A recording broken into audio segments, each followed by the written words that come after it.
고성장주 요즘 많이 빠져가지고 그러시던데, 고성장주가 이번 한 주 조금 좋았었거든요. 그래서 일시적일지 줍줍 기회일지 한번 같이 얘기해 보겠습니다. 보시면 주간 수익률로 제가 고성장주 맵이라는 걸 만들어서 드렸어요. 예를 들어서 이런 거죠. 반도체, 전기차, 메타버스, 그다음에 연료전지, 이거 작년에 다 핫했던 종목들이죠. 태양광, 핀테크 보안, 그다음에 엔잡, 광고 미디어, 비대면, 이런 것들. 근데 이게 올해 초부터 조정받아가지고 안 좋았는데 이번 주에 슬슬 좀 반등 느낌이었어요. 그쵸? 야, 이거 진짜 바닥 다진 거냐, 오르는 거냐, 아니면 잠깐 그냥 반등하는 거냐, 어려운 말로 뭐 기술적 반등이라고 하잖아요. 그래서 오죽하면 제 친동생도 제가 충전소 기업 추천해줬더니 충전소 요즘 수익 났는데 이거 팔아야 되냐 뭐 물어보더라고요, 저한테.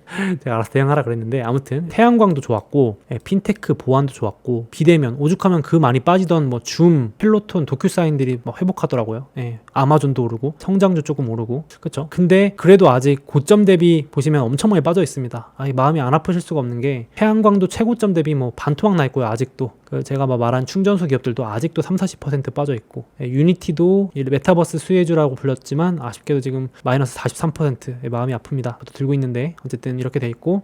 그런데 이제 오늘 잠깐 태양광 얘기랑 중소형주 얘기 잠깐만 좀 해볼게요. 도큐사인 뭔 샀어요 하시는데, 그쵸, 순식간에 올라버리죠. 중소형주들은 오를 때도 무섭게 오르고 빠질 때도 무섭게 빠지는 것 같아요. 그래서 좀 그런 건 각오하셔야 되는데, 보시면은 태양광 ETF인데 개별 종목도 아니고 중소형주 대표잖아요. 이게 오늘 왜 얘기하냐면은, 친환경 관련 주식들은 이번 바이든 행정부의 가장 밀어주는 핵심 정책이고, 이게 뭐 단기 투자용이 아니라 장기로도 유망하다 그래서 많은 분들이 투자하셨었는데, 이게 진짜 작년에 바이든, 이때가 2020년 11월 대선이었으니까 기대감에 오르고, 바이든 대통령 되니까 더 오르고, 그러다가 올해 금리 인상한다, 금리 인상 우려, 인플레이션 우려, 이런 것 때문에 지금 거의 30-40% 빠진 상황입니다. 이런 상황인데 최근에 슬슬 올라오니까 이게 이제 중소형주나 태양광 이런 거 줍줍이냐, 친환경 주식들 요즘 좋거든요. 니오 이런 것들도 많이 오르더라고요. 순식간에 많이 빠졌다가.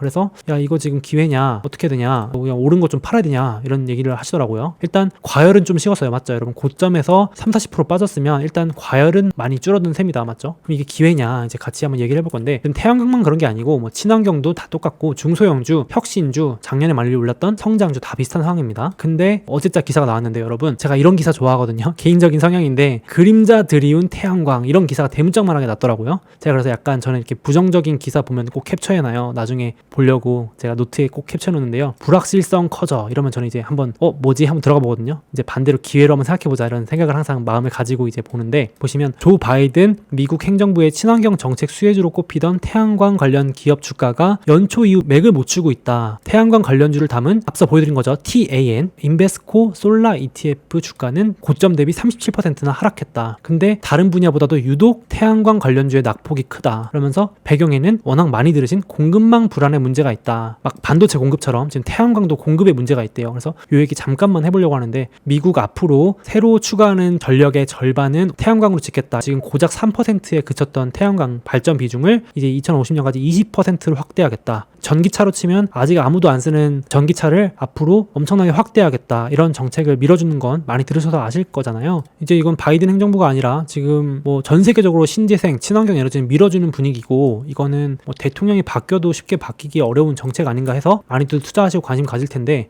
핵심이 이거잖아요. 지금 문제가 뭐냐면, 태양광의 쌀이라고 불리는 폴리실리콘이라는 원자재가 있대요, 여러분. 근데 이 원자재가 문제가 뭐냐면, 전 세계 생산의 절반이 중국 신장이라는 곳에서 나온다고 하대요, 여러분. 태양광의 쌀, 우리 지금 미래의 쌀은 반도체라고 하듯이 태양광 산업하려면 꼭 필요한 게 이 폴리실리콘이라는 건데, 그거 만드는 데가 중국이고, 중국에서도 신장이라는 데서 거의 다 나온다고 하대요, 여러분. 근데 문제가, 신장 지역의 그 위구르인들 인권 탄압 뉴스 이런 거 들어보셨어요? 지금 이게 조금 엄청 심각하게 비화되고 있어요. 약간 올해 들어서 보시면은 위구르족이 희망이 없다, 가축처럼 우리에 갇혀서 학대받는다, 이러면서 지금 인권 탄압 이슈가 많이 나오고 있는데, 이게 중국 왼쪽에 이쪽 경계 지역, 여기 신장 지역이래요. 이쪽에 막 가둬놓고 학대하고 고문하고 뭐 별의별 거 다 시키면서 강제 노동을 시키는데, 하필 그 노동자들이 만들어내는 게 방금 그 태양광 소재라는 거죠. 미국에서 업체에서 보고서까지 냈습니다, 올해 초에. 신장 지역에서 이 태양광의 쌀을 만들어내는 업체들 모두 지금 위구르족 강제 노동과 관련이 있다라는 보고서를 내버린 거죠. 이제 문제가 있으니까, 그러면은 어떻게 되죠?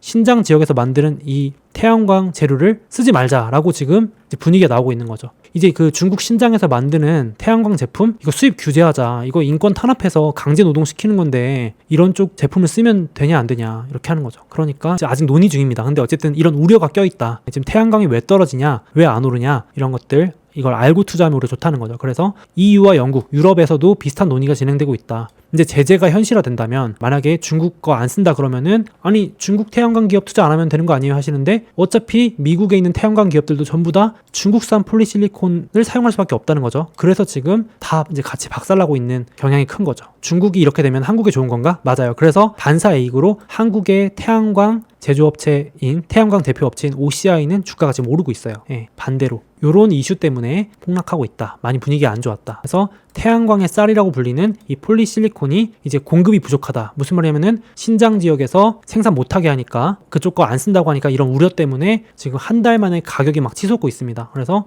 지금 태양광 업체들이 지금 다 이런 우려 때문에 걱정을 하고 있는 상황이다. 우려가 잔뜩 껴있다. 근데 재밌는 게 그래놓고 미국이 정작 이번 주에 기사를 냈습니다. 태양광 이제 한판 붙자 하면서 생산을 이제 우리가 하겠다라고 하는 거죠. 이제 중국 거 안 쓴다. 노동자 문제도 있고 태양광 자체를 중국이 원자재도 공급 장악하고 이러니까 미국이 안 그래도 벼르고 있었는데 잘 됐다 하면서 지금 정치적인 이슈도 비화되면서 그쪽 거 안 쓴다 하는 사이에 준비를 한 거죠. 시간 끈 사이에 올해 6월달 이번 주에 미국에다가 미국 최대 규모 공장을 건설 계획을 발표했습니다. 그래서 미국이 태양광 산업을 지배하는 중국에 도전장을 내밀었다. 그러니까 지금 약간 느낌이 제 개인적인 의견을 말하면 약간 중국 죽이기 하면서 그 태양광 산업을 가져오려는 의도가 좀 보인다 이런 생각이 좀 들어요. 그래서 퍼스트솔라라는 미국 기업 이거 상장돼 있거든요. 이쪽에서 생산 계획을 늘린다 밝히고 있는데 완공되면은 중국 다음으로 세계에서 가장 큰 완전 통합형 태양광 제조 시설을 만들겠다 밝혔고요. 그래서 여기도 기사 나와있지만 중국의 부상을 막겠다는 조 바이든 미국 대통령 정책에 이런 계획들이 힘을 실어줄 것으로 보인다.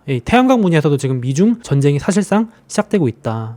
맞아요. 제가 이 얘기하는 이유도 G7, 그러니까 지금 정상회담에서 이런 얘기들이 당연히 논의가 되겠죠. 그래서 최근에 오른 것도 약간 그런 기대감에 오른 것도 아니냐. 미중 관련해서 혹은 태양광 이런 논의를 좀 긍정적으로 할 수 있지 않냐라는 생각에 오른 것도 좀 있고 다음 주에 이런 기사들이 많이 나오지 않을까 생각을 하는데 퍼스트솔라도 똑같이 하락했다가 최근에 이제 이런 기대감으로 슬슬 오르고 있다. 이렇게 어쨌든 이 회사는 사실상 이제 지금 바이든 행정부랑 같이 하는 분위기인 거죠. 근데 보시면 퍼스트솔라 많이 오른 거 아니에요 하시는 분도 있던데 보니까 여러분 이게 퍼스트솔라 장기 차트거든요. 보이시나요?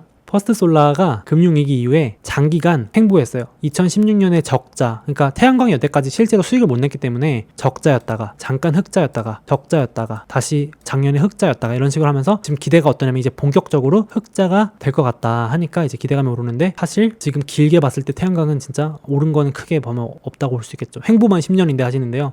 진짜 오른 건 사실 없습니다. 여태까지 마치 테슬라 마냥 적자였다가 이제 드디어 태양광이 빛을 보나 약간 이런 기대감이 있기 때문에 수익이 제대로 나는지 돈을 제대로 버는지 한번 체크해볼 필요가 있을 것 같습니다. 달과 육펜스님이 인권 탄압은 표면상 이유고 그냥 중국 죽이기 같네요 하시는데 사실 제 생각도 비슷합니다. 정치적인 핑계를 대서 경제적으로 중국을 지금 탄압하고 고립시켜가지고 태양광도 좀 뺏어오자, 패권을 가져오자 약간 이런 느낌이 저도 이제 좀 들었습니다. 그래서 결론 내리면 지금 태양광은 이런 이슈고 뿐만 아니라 바이든 정책에서 미는 친환경 주식들, 혁신, 고성장, 유망주 이런 것들이 있지만 올해 들어서는 미국, 중국 갈등 이슈 때문에 아마 하반기 내내 올랐다 내렸다 이런 변동성이 클 것 같아요. 그래서 제가 오늘 정리한 이유가 이런 것들을 알고 대응하자. 그래서 채팅창에 많이 나오던데 정치적 발언 이런 걸로 인한 하락은 길게 보면 매수 기회였거든요. 그러니까 지금도 미중 갈등 때문에 만약에 또 뭐 갑자기 급락이 나온다 이러면은 만약에 내가 공부해 놓은 우량 주식이나 우량 ETF다 이러면은 줍줍의 기회로 삼으면 어떨까라고 생각을 하고 이런 주식들은 이제 지금 금리 인상 우려나 뭐 이런 것들에 좀 취약할 수 있다. 왜냐하면 당연히 지금 수익 났다 안 났다 하는 기업이고 그죠? 적자 기업이기도 하고 중소형주다 보니까 대형 우량주는 잘 버티지만 이런 주식들은 급 변동을 맞을 수 있으니까 투자를 보수적으로 하시는 게 좋을 것 같다. 이렇게 생각을 합니다. 장기 관점으로 보면 오케이라고 하지만요. 근데 아쉬운 게 태양광 ETF에 중국 주식들이 많이 들어있습니다. 이래서 폭락을 많이 한 게 커가지고 태양광 ETF에 투자하시는 것도 만약에 난 중국 기업들이 좀 마음에 안 든다 걸린다 이러면 좀 조심하시는 것도 좋을 것 같습니다. 개별 종목을 공부해서 하는 게 나을 수도 있고 어쨌든 지금 분위기가 중소형주나 친환경주들이 약간 이런 상황에 있다.